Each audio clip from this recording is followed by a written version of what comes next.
U Šidu, ruskim dvore, u Hreko-katolitskej cerkvi Preobraženja Hospodnjoho, vredni ženi sadzeli kvece, zametali, porajali cerkvu, żeby było ušorena za njedziljove pošvecanje košarkog s velkonocnima jedlami. Vredni ženi, evo ga ukazali, že ljubja svoju cerkvu u Šidu i staraju se za nju.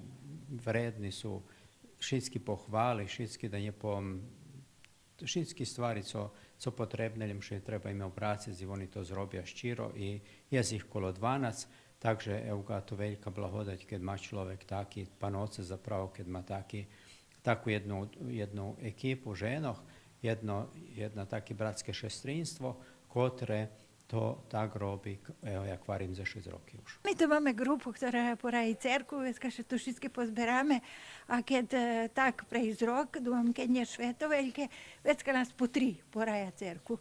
A potom to teraz okremne za Veľkú noc jegláme, skladáme kvice, opravľame Isusovú hroba. Ja i sama žijem doma, tam mi dobre príde.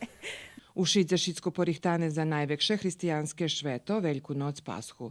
Velkonocna služba Boža i pošvecanje košarkoh s tradicijnima velkonocnima jedlami u Šidze, Berkasove i Bačincoh budze na 10 hodin.